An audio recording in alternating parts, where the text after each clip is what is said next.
አጋንንት የሆነ ነገር ቢመጣ ስራ አሰራዋለሁ ስራ ነው። አሁን ለምሳሌ የሆነ ነገር ከገባ ዛሬ የገባውን ነገር አውቀዋለሁ አስርና እንዲሄድ አልፈልግም እና ስራ ነው ግብር ምለቅም ከሆነ አናለቀም።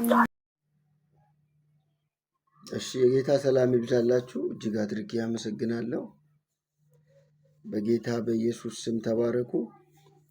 እንግዲህ የእህታችንን መልእክት እንድንሰማ ፈልጌ ነበር። የእህታችንን መልእክት ሰምተናል። እህታችን የኢትዮጵያ ኦርቶዶክስ ተዋሕዶ ቤተክርስቲያን ውስጥ ካሉ ገዳማት በአንዱ ገዳማት ውስጥ የምትኖር እህታችን ነች።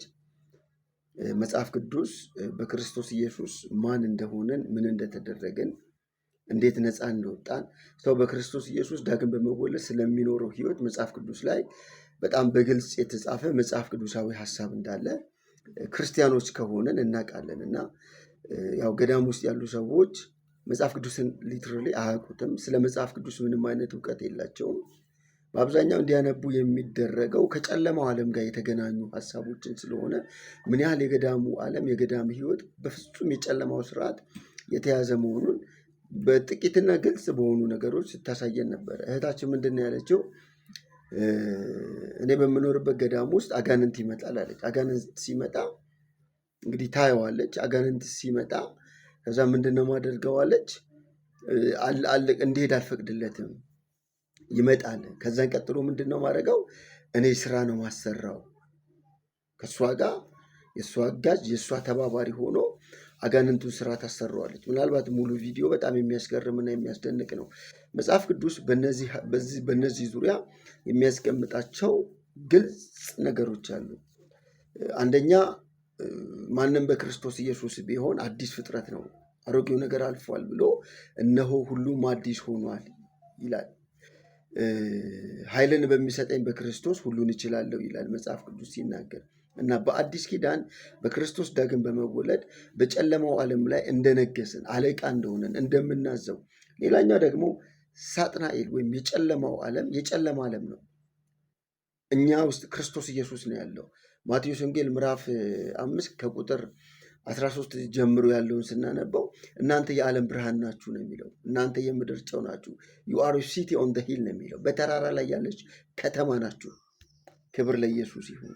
ስለዚህ እኔ ዳግም በክርስቶስ ኢየሱስ በመወለድ እኔ የእግዚአብሔር ብርሃን ነኝ። ቆላስይስ 1:27 ላይ የክብር ተስፋ የሆነው ክርስቶስ እናንተ ውስጥ አለ። ያ ብርሃን እናንተ ውስጥ አለ።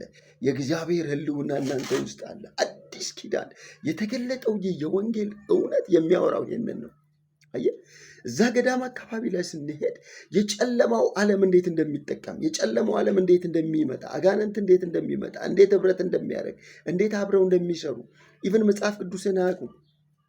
አብዛኛው ትምህርታቸው ክርስቶስ ኢየሱስን የጋረደ ስለሆነ እኔ በራሴ ማወሩ አይደለም እህቴ ያወራችሁን ነው። እና የፍጥረት ናፍቆት የእግዚአብሔር ልጆችን መገለጥ ይጠባበቃል ይላል። እና የፍጥረት ናፍቆት ፍጥረት በምጥ ውስጥ ስላለ፣ ስለዚህ የእግዚአብሔር ልጆች በክርስቶስ ኢየሱስ የምንገለጥ የክብር ተስፋ የሆነው ክርስቶስ እኔ ውስጥ ስላለ፣ እኔ ውስጥ ብርሃን ስላለ፣ እኛ ሁላችን በመጋረጃ በማይከደን ፊት የጌታን ክብር እንደ መስታወት እያብለጨለጨ መንፈስ ከሚሆን ጌታ እንደሚደረግ ያን መልክ እንመስል ዘንድ ነው የሚለው። አየህ፣ ልጁን እንመስል ዘንድ ከክብር ወደ ክብር እየተለወጥን እያደገን እንሄዳለን እንጂ ዕለት ዕለት ከአጋንንት ጋር ህብረት እያደረግን፣ ከጨለማው ጋር ህብረት እያደረግን፣ ከአውሬው ጋር ህብረት እያደረግን